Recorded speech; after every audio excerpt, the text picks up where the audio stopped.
好，我们现在讲到的关税战呢，其实不是只有我们讲那个叠加的那个关税战，还有什么？还有晶片，还有很多不同的层面。那目前呢，美国跟中方之间的这个关税战，会不会最后反而渔翁得利？是谁？是日本。现在说呢，中国要卖给美国的蔬菜不卖给他了嘛？因为你关税调那么高，也没什么好卖的，所以呢，他干脆卖向日本去了。中国产的大蒜呢，进口价跟2024年就去年相比下降了大概有快2%，18%。所以日本的民众呢，现在去买蔬菜，很多时候中国产的蔬菜变成了最佳选择。刘台婷就直接讲了，这算是释放一个强烈讯号也就是说呢，你跟中国人做生意是讲求规则还有诚信的。如果要拿中国的利益当投名状的话，那不会答应、不接受，更不会没有反制。对于美国来说，现在不是只谈关税而已，他手上还有很多筹码他认为，所以呢，他现在晶片持续的在打晶片战。来看看辉达 AMD， 我让你卖晶片没有错，但是不能只有你赚这样子我赚什么来啦，我抽一点过路费。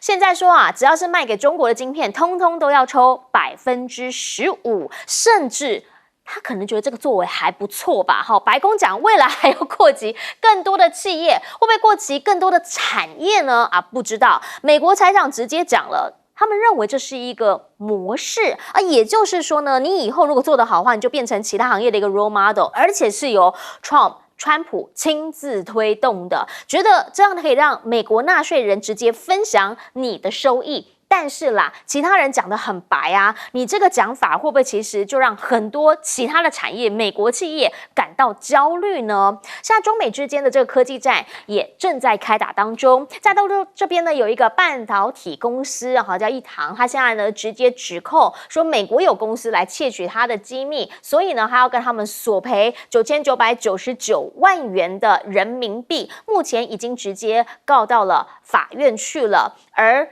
美方呢，现在则是发现中方在所谓 DeepSeek 出来之后，接二连三现在呢说7月以来已经有至少3个模型纷纷涌现。那如果一个接着一个的话，是不是未来中方的开源 AI 真的会主导世界呢？不管怎么说，这一些都需要晶片。那 Intel 就是美国现在唯一一个逻辑晶片公司嘛，所以呢，包括了三星，包括了台积电，现在呢，通通都被拿来讨论一下要怎么样来帮忙 Intel。但是呢，美国事务杂志就直接讲了，你现在呢，透过其他的这个公司，然后把它政策工具来挹注你自己的晶片经验的话，他认为这个是一个错误的政策。甚至他还讲说你本来这个就全球化是一个平台嘛，你全部都要拉回来美国，他觉得这反而会导致他们自己的电子设备制造商会迁到海外去，会让大家一起焦虑。其实呢，在关税战的当口，不是只有美中而已，美印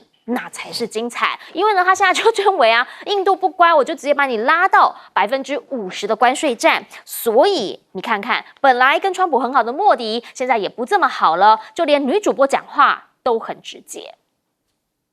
Thanks to his negotiations with God, the sun rises every day. Thanks to his mediation, ships can sail on the ocean. If not for him, gravity would not exist. Americans can vote for whoever they want to. Just don't expect the world to fall in line. 好，简单讲呢，他这个话就是什么丢弄你丢啦，你川普讲的都对了，反正你们走你们的我走我的路。目前呢，川普跟莫迪就是两看两相厌嘛，所以他们就直接讲，你还要印太战略吗？你有可能呢会让莫迪本来他就靠着外交，还有跟川普之间的关系，然后呢对内来比较声势浩大一些。现在川普的压力有可能呢反而给他贴上了莫迪投降的标签，所以他现在要开始转换怎么转换？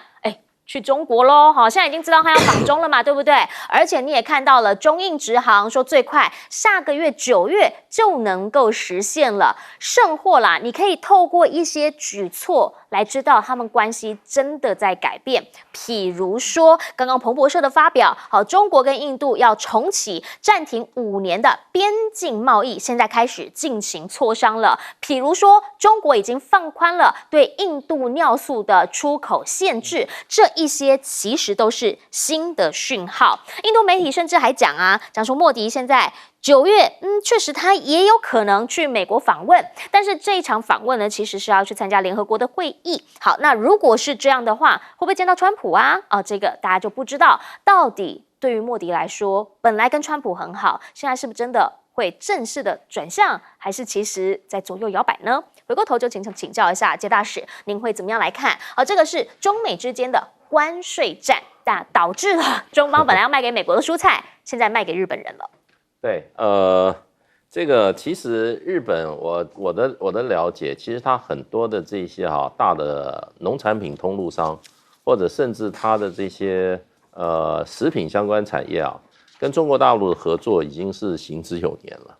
他们在中国大陆，比如山东省甚至东北有些省份就是实行契作，也就是说，他把他的这个生产产品的标准带到中国大陆。然后比如说你今天要种一个什么样的蔬菜它整个用日本的标准在里面做，然后所有的产品也卖到日本。那么中国大陆就提供什么？提供场地跟这个人员。那这一类的这种合作方式我知道相当的多，而且行之有年。那所以现在来讲的话，如果美国的产品它的基本上它的成本又相对增高的话，那这跟中国大陆合作会更多。那所以这个就变成这就是地利之变了，地利之变了。你尤其这种生鲜的这种产品你要运输成本是很大的。你如果冷链的话，那个成本比一般的正常运输还高。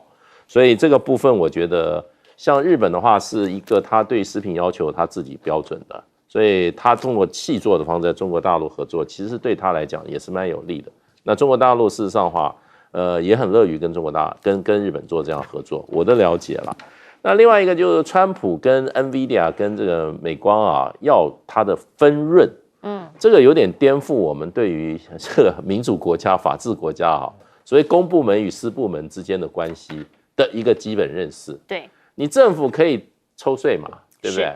那你就是已经要企业把他的收入，对我说，它应该回归于社会的，因为你企业在赚取利润的时候，很多是社会提供的。是，你有没有社会提供你港口建这个社会这种公共财提供你的服务是什么？道路设备对不对？还有什么港口设备还有电力设备还有各种你所需要生产的要素里面，很多是公共财提供的，所以你就要交税嘛。那你也本身也是这个公共财的一个贡献者，哪有说你赚了钱以后，你还要特别把钱分给那个政府？这个我有点考验到我的这个有限的知识了。就是说，那别人赚钱要不要分给你呢？为什么只有这两题要赚钱要分给你，别人赚钱就不分给你？而且你用的手段是说，你如果说你不分给我的话，我就不让你的产品卖给某某对方。那这个就有点政府好像是在拦路打劫的一群强盗的做法了。所以我也觉得川普上任以后，他很多做法都考验我对一个美国做一个法治那么好的国家，三权分立的国家，然后极为尊重私部门他们的自主权的一个国家的一个认知。那这个又是一个新的认知。当然啦 ，NVIDIA 是赚钱的，对不对？Micron 也是赚钱，美光也赚钱，所以他会跟你分润。那有些公司不见得分得了这个润而且15%的利润要分给川普这个政府。那政府怎么入账呢？政府怎么入这个账？对，我觉得这都是很大的问题。不过反正这个正好反映现在美国是怎么样？美国是一个乱局，然后他们有一个独裁的一个政府在存在，然后呢，它的整个社会的法治系统受到挑战。那么它的社会的这个三权分立的这个政治这个制衡系统受到挑战。那它的这个整个社会呢监督的这个所谓的这个第四权媒体也受到挑战，所以美国在一个我认为深陷在危机当中，而且是越陷越深。来请教一下邱委员。基本上谈判就是要增加你的讨价还价的能力，也就是增加你谈判的筹码。可是就台湾来说，台湾有没有想办法增加自己讨价还价的能力呢？没有。理论上来讲，政府养了这些智库，例如说我待了20几年的老东家中华经济研究院，现在他的角色就已经混淆掉了吧？中华经济研究院的角色应该是要帮助我们面对美国进行关税贸易谈判的时候，可以增加你的弹性，可以增加你讨价还价的能力，而不是来帮政府硬凹的，不是来帮政府背书的，不是帮政府来愚弄、来骗台湾的人民的。而怎么样提升你的弹性呢？弹性有2种嘛，一种我今天我的出口，我能不能顺利的找到出口替代？如果能够，就是弹性高。打个比方，刚才不是讲到尿素吗？你今天如果说中国大陆原来把尿素是卖给美国，那现在美国打关税战，所以他现在卖到美国会面对关税的壁垒与非关税的壁垒，那怎么办？他就把这个尿素就卖给印度啊。印度的吸收尿素能力很强啊，它可以拿尿素做肥料啊，拿尿素做饲料啊，拿尿素做联合剂啊，所以它的功用很多嘛。同样的，刚才大使不是特别讲到蔬菜吗？你蔬菜原来假设要卖美国，你现在卖给日本啊，日本对于中国大陆，尤其山东气作的蔬菜，它也有很大的需要嘛，这个就是弹性嘛。好，那就至于进口的部分呢，你一样的也要找到你的进口替代啊。进口替代打个比方，像什么？原来大陆的大豆是美国进来的，你今天美国用所谓的出口的管制，或者用关税的壁垒，那很简单啦，我就改向巴西买啊。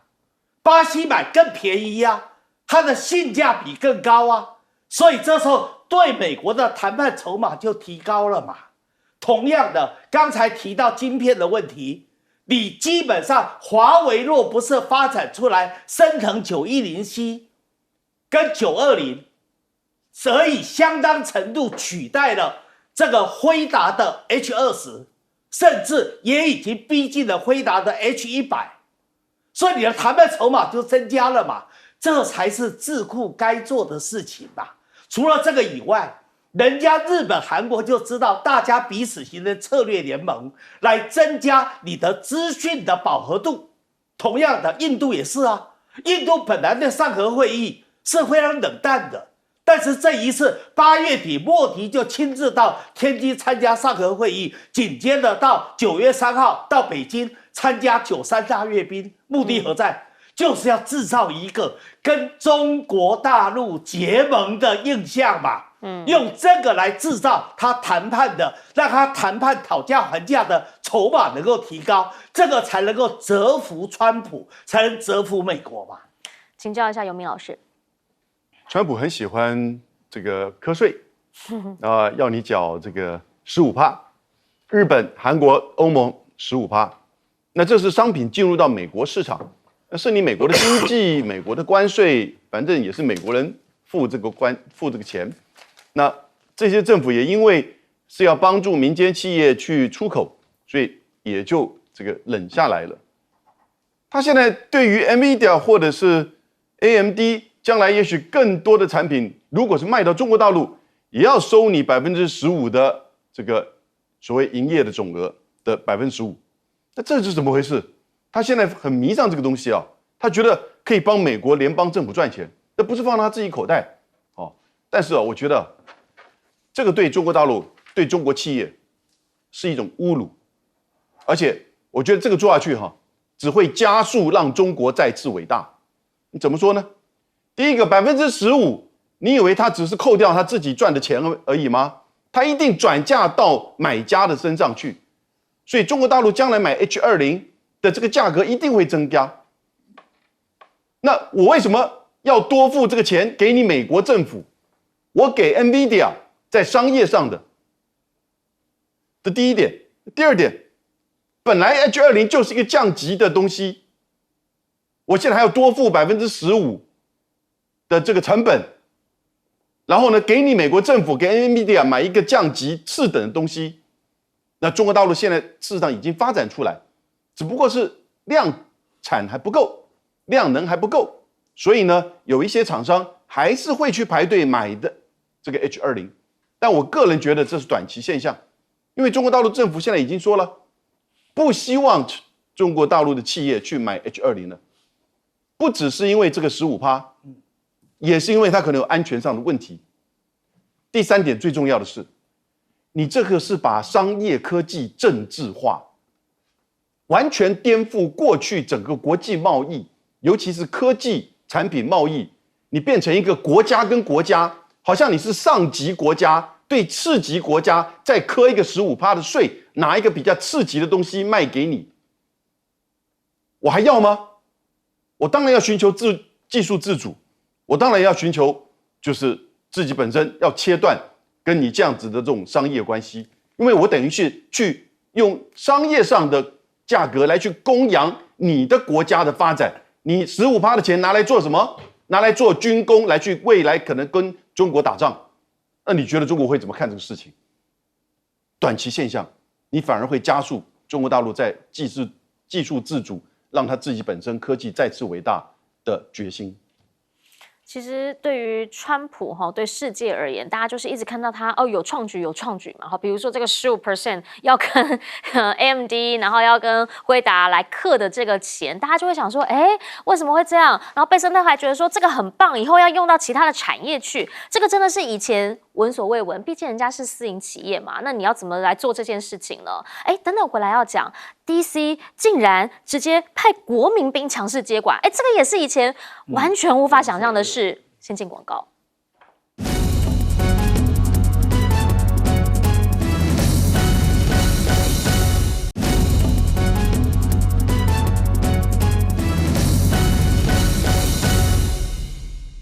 好，欢迎回来哈。我们讲说，川普总是有创举。昨天，我真的是看到之后想说，这个是快讯吗？好，川普现在强势接管了华府 DC， 华府是特区但是他直接就派国民兵就进去了，说呢，从昨天晚上开始，24小时里头全天候的驻守在市区里面。那本来呢，他已经就是大幅扩张了嘛，可是现在呢，改成就夜间执勤，会变成24小时待命，同时呢是悍马车开进去，而且那个里面是还有武器的。那现在呢，基本上在比如说地标这个就是华盛顿纪念碑，只要去到 DC， 基本上游客都会去这边拍照的。在旁边呢，你就直接看到了悍马车就开进去。他们的讲法是要支援这个当地的一些执法部门的后勤支援，派了多少人？800人进去。甚或呢，现在还直接讲啦，那到底他这个合不合法啊？毕竟给大家一个政治上面的意念啦哈。为什么？因为这个华盛顿的市长。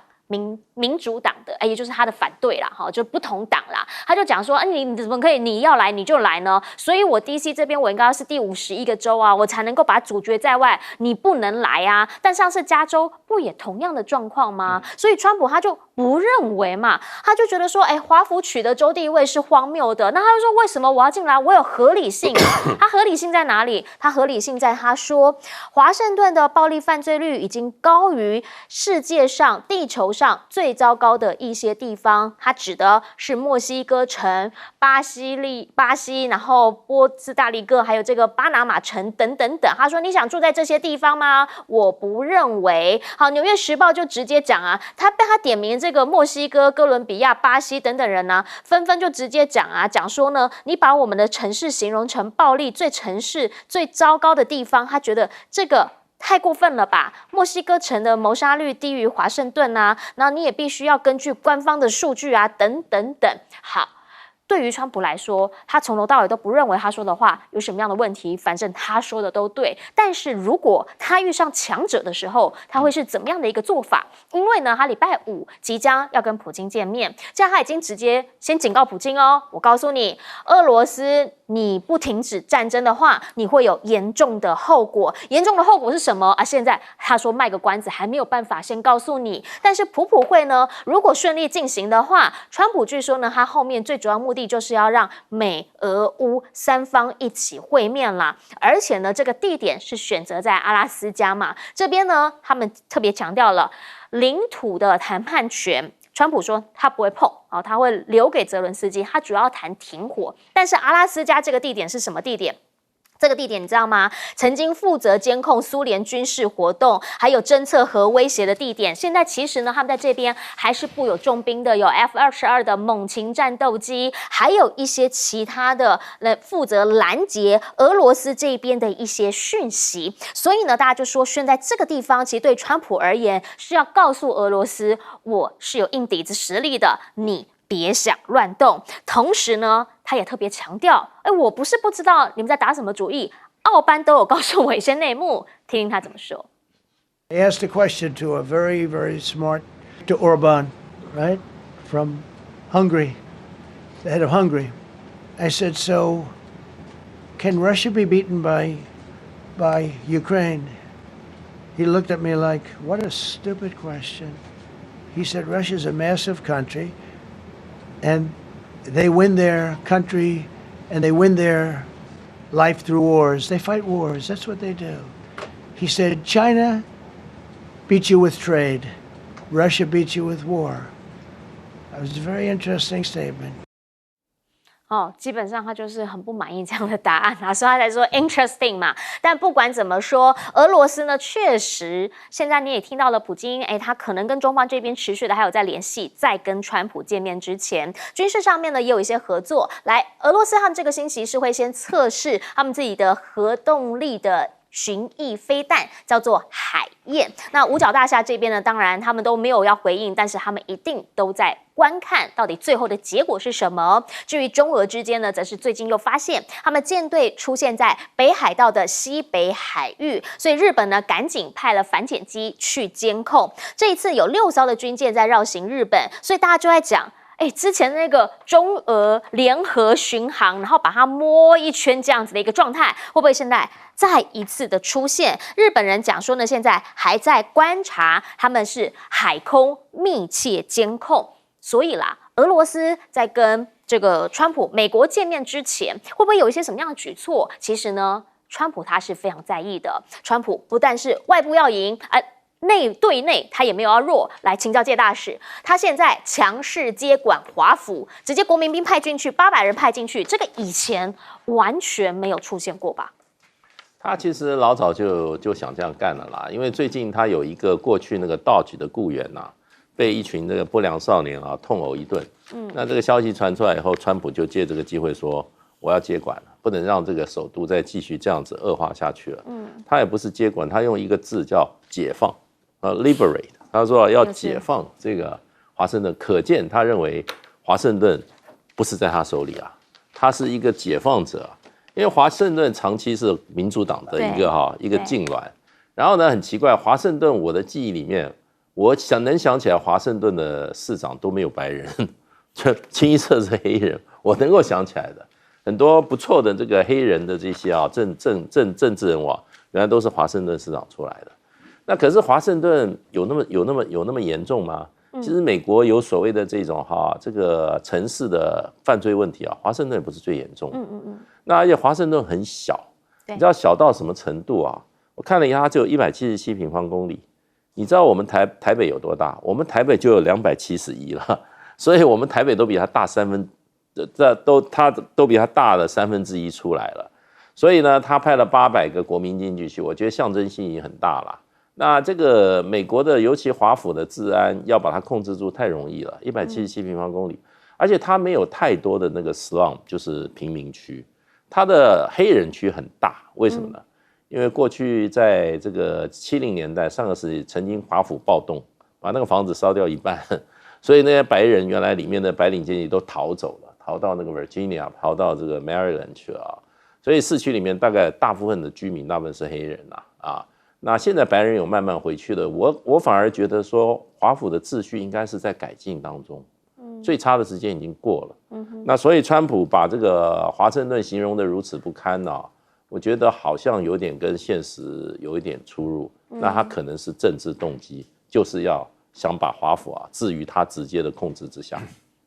要请教一下这个杨老师，你怎么样看？华盛顿特区的居民可能是复杂的感受，因为这个市长鲍泽尔其实也做了10年了，女性的市长，治安真的是不太好。尤其是靠近就是 Union Station、Capitol Hill，往东的这一块，那他们叫 Inner City。那其实事实上很多这些 housing projects 的这些情况一直都很恶化。那现在再加上毒品因素啊，所以的确它在慢慢的扩大，从甚至进入到了这个 DuPont Circle 啊，甚至这个乔治城这边，都会受到影响。那所以当地人实际上是只有逃离华盛顿。那除了在联邦的这一块的区域之外，还有就是在 Wisconsin Avenue 我们代表处所在的那个区域，其他的地方晚上真的是比较不太安全。所以他这个如果是维持秩序安全的话的短暂的作为哈，当地人其实是复杂的。而那个市长说我已经他市长是愿意配合了。我来讲就是15号美国时间15号在阿拉斯加。那我们台湾是比它快16个小时，对，所以我们大概在16号的清晨或者是早上的时候，就会看到他们的会议的举行。是，这个叫双普会，那不是高峰会，它也不是在解决停战停火，或者是在签一个协议。No， 他都说没有，他说他要听听他怎么说。然后呢，两个人也没有别的官员，就两个人加上翻译，所以讲了什么东西，他们自己出来讲了算不算数，我们也不知道。我个人觉得，川普已经讲了第一点哈，因为他跟泽伦斯基在之前的视讯会议，包含德法的领袖一起，他说领土的问题一定会让你乌克兰自己来谈，所以他大概不会卖乌克兰，那但是他是个人是觉得你现在在战场上的现实是你已经处于下风，那其实我们帮你的力道有限，那你要停战，你就必须要认清楚这个现实。那第二点，他就说，那我觉得川普可能会跟普丁讲。我可以考虑让乌克兰不会加入北约，只要他讲出这句话，我觉得普丁可能就会承诺一个暂时的停火。然后呢，在这个基础之上，再跟川普、跟乌克兰、再跟欧洲去谈这个领土的这个问题。因为领土的问题，其实占领就是占领。你乌克兰这边再怎么说什么宪法，再什么东西都没有用。那最后的现实就是领土其实还是用武力来去改变边境。但是川普能够怎么做呢？我觉得跟他川普那个关税不一样，因为这个是人家的领土，人家的主权，所以我们看看他这一次会议吧，说不定川普还有2会、3会也不一定哦。来请教一下委员。双普会8月15号不会有一个具体的结果，是它应该只是一个双方沟通的起步。而这一次普京明知山有虎，偏向虎山行，单刀赴会，其实气势已经压过了川普。川普其实心里头面对普京，他是有畏惧的。他本来就是一个遇强则弱、遇弱则强的人，所以在这一次，我不认为他会有具体的谈判结果。因为就乌克兰跟欧洲的看法来说，那很简单，你先停火，然后寻求安全的保障，然后接着再能够谈土地的问题、领土的问题。可是就普京来讲，普京要的是什么？我现在已经打下了你克里米亚跟另外的乌东的4个州，我拿下来的就是他的，而且目前的战争的推进正是在顺风的阶段，所以他为什么要接受对俄罗斯不利的停火条件呢？除非你美国拿出了你解除俄罗斯的经济制裁，把冻结俄罗斯的海外资产予以全部的归还，这件事还有得谈。但是这些都不是川普所愿意答应的，甚至他可能也会要求说，现在北约在整个乌克兰的旁边所部署的中程导弹要全部都要停止，而且呢，不能够让乌克兰加入这个北约，都需要川普做承诺。你想想看，双方想法的差距这么大，8月15号怎么可能会有一个具体的答案出来呢？最后我补充说一下，其实川普本身就是一个无法无天的人，他不是第一次动用经济紧急状态。他在提高关税，在打关税战的时候，他不是就用过了吗？他用所谓的经济紧急状态绕过了国会来提高关税，其实也就是越权滥权。另外，面对加州驱除非法移民的问题，他不是也动用了国民警卫队，也动用了海军陆战队，他也是用所谓的紧急命令来解决中间的问题啊。所以这一次基本上是第3次了，而且就统计资料来看，其实华府 DC 它的犯罪率是在时间序列里面，它在下降之中啊。这时候你把你的国民警卫队调进去，你把你的 FBI 的探员把它进去，然后进行军管、进行军事接管。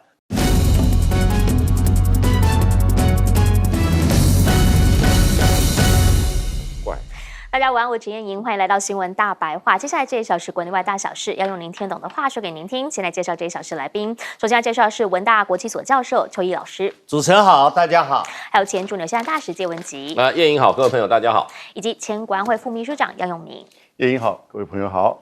好，要首先带你来看到的是，他去到了对岸，他是馆长。好，馆长这一回呢，他已经告诉大家要去深圳了，只是呢，他在直播的时候又出现了经典画面，来看看。台湾还是仔细去看，仔细去看人家的好。那你仔细去看，然后再想想台湾你住在哪边，比一下基础建设，道路啦、桥梁啦、绿化啦、大楼啦。他们这边车真的很赞，我现在坐这一台就是比亚迪的。我们今天我就是要气死民进党。他讲到这次去大陆就是要气死民进党。他去哪里？他去看了比亚迪，看了大疆。那他的讲法是说呢，青鸟不要嘴巴抗中，但是身体舔中。好，这个是馆长他在直播当中这样讲。但是对于赖清德来讲呢，当然他现在83虽然还有一场选举，但是呢，不是只有罢免而已哦，它里面还包括了这个核3重启公投的议题。昨天他自己在中常会里面强调这件事。没讲罢免，但他说我们要一起投下不同意票，对于重启公投的不同意票。但是我们也要说啦，那你为什么会这样讲？你不是说823要继续与民同行吗？为什么没有挺这些霸团？那内容呢？他特别提到的是，他会这样讲的原因是因为安全是科学，不能由公投来决定。好。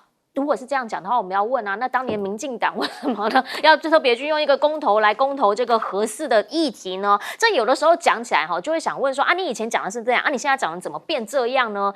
另一件事情，昨天呢，在公投的辩论当中，这一位首投族20岁的女生吴雅欣，她特别念了一封信，完整的一封信哦。她说这是21岁比她大1岁的辅导青年写给她的信。这个人呢叫做曾根俊太郎，他强调说，曾根俊太郎呢跟他讲说，现在呢有300位以上的孩童是罹患癌症的，所以他拒绝将同样的苦难遗留给未来的世代。因为他后来才知道原来是因为核电厂的事故所造成这样的一个问题。好，可问题来了。大家也想问啊，那他怎么认识这个辅导21岁的青年的？那为什么会发信给一个自学少女啊？另一件事情就是曾根俊太郎啊，他到底是谁啊？好，甚至呢，网络上面我还看到有 AI 的这个等于说学那一封信啦，把它完全写成一个说我是支持核电的，等等等。因为真实性是一件事情，另一件事情呢，则是他在辩论的过程当中，他特别提到了，他认为他反对的原因是因为德国政府有说过，只要核电没结束，就不可诚实的处理核废料。好，可是呢，我们要特别跟雅欣说一下，因为呢，德国现在政府有不同的讲法，现在因为核电在国际上头被认为是绿能，所以呢，你看看德国现在放弃了反对核能的立场。甚至呢，他还从法国这边买核电这些呢，不知道雅欣在过去时代的变迁当中有没有跟上新闻的脚步跟步伐？现在其实很多东西都在变动当中，关税是最重要的一个。你所看到的是李在明呢即将要在9月的时候去美国跟川普见面，但是很罕见的去之前先看一下石破茂，两个人呢说要讨论的是日韩双方的关系，还有美日韩3边伙伴关系。那这个安排确实很不寻常嘛，因为以前不会这样，是不是？也先去跟石破茂取经一下，了解一下到底底他是怎么谈的呢？好，不知道。但是台湾现在大家很在意啊，我们到底谈的怎么样？郑丽娟告诉我们说，金额其实仍旧在谈判当中啦，到底有没有说要投资美国，都还没有确定。还强调我们会请这些高科技产业来帮忙研商，还有沟通。但问题又来了，到底为什么都不能先跟大家讲一下呢？现在其实有很多在做贸易的，在做这个进出口的，他不知道他要到底怎么来制定。不能说下半年，就连明年度他都不知道他要去哪里了嘛。谢金河就直接讲了，为什么现在不能讲？他的讲法是这样，他说因为川普就只想要川习会啦，所以才会动不动就修理台湾。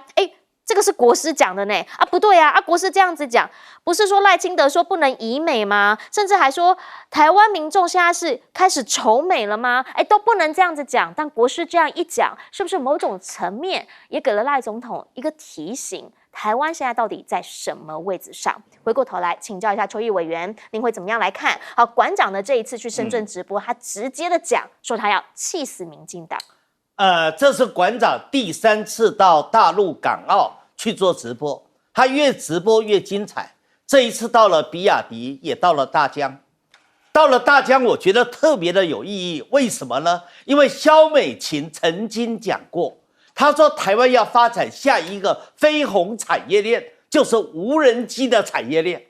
可是萧美琴不了解台湾的整个无人机的产业，它基本上核心技术跟它的零配件完全都是依赖大陆，而且依赖大疆的成分非常的高。我觉得馆长可以在这方面多加琢磨，回来以后呢，修理一下萧美琴，让萧美琴知道台湾要发展下一个飞鸿产业链，它不但选择错误，而且没有他想象的这么样的简单。那第二个，我特别谈到现在所谓的大罢免，对赖清德来说，其实已经如实鸡肋，食之无味，弃之可惜。所以他把重点是放在所谓的反对公投的，重启核三的这个公投上面。但是我必须要提醒一件事，2018年的时候，那个时候以核养绿的公投也通过啦，也否定了非核家园啦。可是民进党有遵守这样的公投结果吗？你别忘了，赖清德在他所谓的团结10讲，应该是第3讲吧，还讲到说要用大民主来修正小民主。那我必须告诉赖清德，你的大民主其实就是公投嘛，公投就是大民主里面的一种嘛。好，那你如果说这一次重启核三的公投，如果大家同意了，希望能够重启核三，那你这时候要不要遵守公投的结果呢？要不要遵守大民主的结果呢？接下去我要讨论到这所谓的反核少女的吴雅欣。黄志修骂得对呀，他问你吴雅欣，基本上你说有个辅导的年轻人写信给你，这个辅导的年轻人怎么会知道台湾有一个吴雅欣呢？这个辅导的年轻人怎么知道要把信寄给你呢？基本上吴雅欣犯了一个非常严重的错误，叫做合成推理的谬误。我们用俗话大白话来说，合成推理的谬误就是以偏概全，局部是对的，我就认为整体都是对的。吴雅欣犯的错误就在这个地方，他即使真的有这一封日本辅导青年的信，这个信是一个局部的现象，它能代表全部吗？犯了合成推理的谬误，常常会使我们产生了偏差的看法。这就是黄世修在辩论中提醒吴雅欣的。而吴雅欣到现在为止还抱着2011年福岛核灾的经验，他不知道经过了这么10几年的努力，其实处理核废料的问题，美国、欧盟、日本其实对于核废料的处理都已经有了一定的进展，已经不是一个过去10几年前不能解决的难题。更严重的是，当台湾废掉核电以后，核电所产生的缺口，我先不讲核1、核2，单就核3产生的电力的缺口，我们的光电就弥补不了嘛。而且到目前为止，核电的发电成本每一度是1.4块台币，可是呢，你光电的台电的购电成本就差不多在6块了。你想想看，差距这么大，所以继续的搞下去的话，你当然会造成台电严重的亏损啊。这一次台电要求给他们补贴1000亿元来弥补他的财务的黑洞，可是我问你，你能够现在给他弥补了1000亿台币弥补财务黑洞以后，他就能够不调高电价吗？他就能够解决他台电的财务问题吗？根本的问题就在于哪里？根本的问题就在于说，整个核电的政策和整个电力的政策、能源的政策是偏差的，是错误的，这才是整个问题的重心所在。是，我们要请教一下介大使哈，原因是因为当然啦，现在台湾有很多事情正在讨论当中，但是呢，在关税议题上头，我们一直很想问啊，政府能不能给我们多一些资讯？我们现在看到日本去谈，刚看到韩国又要去谈，那台湾呢？台湾好像什么都不知道。这个是这个赖清德政府的问题了，因为这个照法令的规定啊，照一般各国的惯例啊，那是应该要对社会公开的，而且是透过哪里呢？你也要透过国会，因为国会有监督权，国会最后要对你跟外国政府签的这些任何的协定，它要行使同意权啊，所以在谈的过程中，我们现在有条约生效法里面就有提到这个行政部门要在关键时刻随时向立法部门进行谈判进展的相关的简报。那你可以让这些去参与你简报的采取闭门会议，你也可以希望这些委员那么保密对细节部分。可是你对社会，你要把你这个谈判的大概的部分，还有你秉持的原则，你的谈判的这个立场跟你谈判的原则，你也要对社会公开啊。对，你这个政府不是独裁政权，你也不是帝制，你现在是民主制度，一切都要透明公开的，怎么可以碰到这件事就不透明公开呢？而且我觉得现在的政府他们应该已经受到教训了，就是你不公开，你就100%负责，而且在这个过程中你招致更大的民怨。那民众不要说民众最主要还是我们的产业界，他没有事先足够的资讯做心理上或者物质上的各种准备工作的话，那这个消息一传出来都让他们措手不及。而且这个部分的话还有很多其实是可以检讨的，你要用透明化的方式。那很多国家事实上对外谈判，它会有善用民力，用社会的力量，用你这个社会的一股这个期盼，甚至国会反对党对于这种谈判的力量作为与对方谈判的一个杠杆。那我觉得现在这个政府这个目前的话，就是习惯于凡事一手遮天，然后呢做错事以后呢，用他的嘴巴来解释，而没有办法用行动，所以他就不断的在解释，不断的在解释，越解释越糟糕。那现在我们跟美国的谈判，事实上透明度是非常低的，只有一个关税，你要投资美国多少钱？是4000亿还是5000亿美金？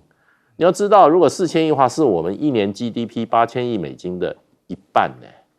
你拿一半去投资美国，你这个财政支持得下去吗？公平吗？所以我觉得现在这个社会很沸腾，大家对于这个现在的政府这个谈判的结果，还有他这个谈判的过程不透明方面已经到了快要沸腾要爆发的一个阶段了。那希望这个政府能够听得进去社会的声音，还有尤其产业界的声音时间还来得及，开诚布公的跟我们讲实话，不要在这边什么事都在那边掩着盖着，丑媳妇迟早要做见公婆的。是，来请教一下杨老师怎么看？各位，你知道现在全世界有多少国家拥有核电厂？总共有多少座核电厂？有33个国家拥有核电厂，目前总共超过443座，而正在盖的有52座。美国有94座核电厂，正在盖的也有几座，占它整个能源结构10%的发电量。中国57座，正在盖的是28座，占它整个也是10%左右。法国57座，占它整个发电量71%。日本14座，现在还正在盖2座。这是现在今天2025年，那为什么能源这个是一个很重要的议题？它已经不是单纯经济议题，它也是一个安全议题，它也甚至是一个社会民生的问题。所以能源议题从我当初在马政府的时候，我们07年、08年每一段时间都会讨论能源问题，台湾的能源结构，而中间核能发电是一个很重要的这个项目。有3个原因，为什么现在核能发电受到各国33个国家400多座核电厂还在增加当中？第一个，你看看现在外面天气，极端气候其实都是从工业化开始到这个上个世纪初所造成的，就是所谓的气候暖化、温室效应，才会有今天欧洲已经是48度欧洲在去年前年连续2年热浪死了将近4万多人，今年上个月死了2300人，日本上个礼拜死了18人，我们台湾没有数字。所以整个能源你就要清洁能源，也就是零排放，核能是清洁能源。那第2个原因是什么呢？第2个原因是核能的安全性。这个当然现在画一个问号，尤其是2011年福岛核子灾难的时候。但你可以知道吗？2011年其实是福岛大震灾，地震、海啸所造成的，死亡多少人？加上失踪将近19000人。而因为福岛第1核电厂死亡的人4个人，中间2个人是因为海啸、地震在他的电厂里面被东西掉落打死的。所以那位吴雅欣找的那个信我当然是觉得，如果是真的话，是值得同情。但是你要看数字的，这个东西不能够民粹。安全，我那个时候去看核4，我亲自去看，因为2011年发生的时候，后来他做了很多的这个作为，其实连一般的人都知道，不太会因为怎么样的地震、海啸而造成像是2011年的这个事件。那第3个原因很快我们台湾的核3、核4尤其是核4的封存，这个本身就是一个政治性的动作。